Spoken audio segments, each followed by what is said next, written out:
माता लक्ष्मी विष्णु जी के पैर क्यों दबाती रहती है? रहस्य जानकर आप भी ऐसा करेंगी। हिंदू धर्म में मां लक्ष्मी को धन की देवी कहा जाता है। इनकी कृपा से व्यक्ति को जीवन में धन धान्य की प्राप्ति होती है। मां लक्ष्मी विष्णु प्रिया भी है। यही वजह है कि माता लक्ष्मी हमेशा भगवान विष्णु के साथ वैकुंठ धाम में विराजती है। भगवान विष्णु और धन की देवी लक्ष्मी दोनों एक दूसरे के पूरक है। एक तरफ श्रीहरि विष्णु को सृष्टि का पालनहार माना जाता है, तो वहीं देवी लक्ष्मी को सृष्टि का संचालक। मान्यता है कि जिस भी व्यक्ति पर भगवान विष्णु और मां लक्ष्मी की कृपा होती है, उसे संसार में समस्त सुखों की प्राप्ति होती है। अक्सर धार्मिक तस्वीरों में देखा जाता है कि मां लक्ष्मी विष्णु जी के चरणों के निकट बैठती है। लेकिन क्या आपने कभी सोचा है कि धन की देवी होने के बावजूद भी मां लक्ष्मी विष्णु जी चरणों के निकट क्यों बैठती है? इससे जुड़ी एक पौराणिक कथा है। पौराणिक मान्यताओं के अनुसार एक बार देवर्षि नारद मां लक्ष्मी और भगवान विष्णु के दर्शन के लिए पहुंचे। भगवान विष्णु निद्रा में थे, तो नारद जी ने प्रतीक्षा करना ही उचित समझा। तभी नारद जी ने देखा कि मां लक्ष्मी को भगवान विष्णु के चरणों के पास बैठी है।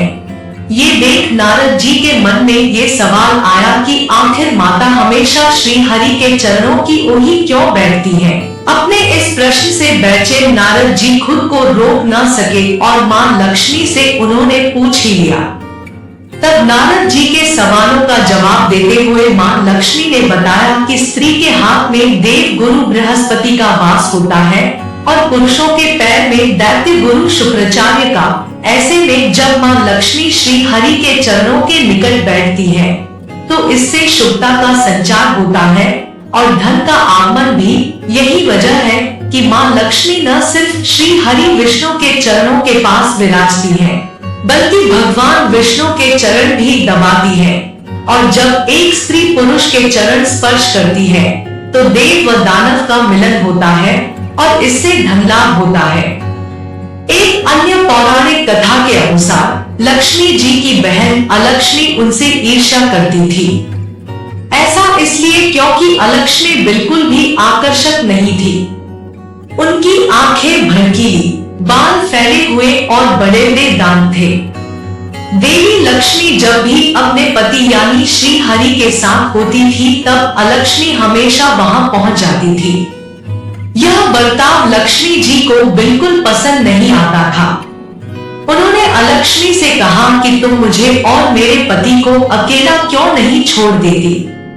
तब अलक्ष्मी ने कहा कि उनकी कोई पूजा नहीं करता है, इसलिए जहां भी लक्ष्मी जी जाएंगी वो वहां उनके साथ आएगी। यह सुन देवी लक्ष्मी क्रोधित हो गई और अलक्ष्मी को शाप दे दिया। उन्होंने कहा कि मृत्यु के देवता तुम्हारे पति हैं। गंदगी, ईर्ष्या, लालच, आलस, रोष जहां भी होगा तुम वहीं निवास करोगी।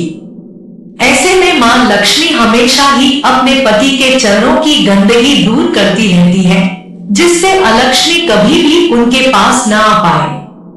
कहा जाता है कि सौभाग्य और दुर्भाग्य एक साथ चलते हैं। ऐसे में दुर्भाग्य कई बार आपके जीवन में प्रवेश करने के मौके तलाशता रहता है। अलक्ष्मी भी इसी तरह घर के बाहर बैठकर लक्ष्मी के जाने का इंतजार करती है। जहां पर गंदगी मौजूद होती है या लालच और ईर्ष्या होती है, वहां पर कलह और कलेश का वातावरण बन जाता है। इससे यह संकेत मिलता है कि घर में अलक्ष्मी का प्रवेश हो चुका है। ऐसे में लोगों को मां लक्ष्मी की पूजा निरंतर करते रहना चाहिए, जिससे अलक्ष्मी घर में प्रवेश न कर पाए। दोस्तों, आपको यह कथा कैसी लगी कमेंट करके बताएं। वीडियो को लाइक करें, शेयर करें और ऐसे ही धार्मिक वीडियो कहानी सुनाने के लिए चैनल को सब्सक्राइब करना ना भूलें। धन्यवाद।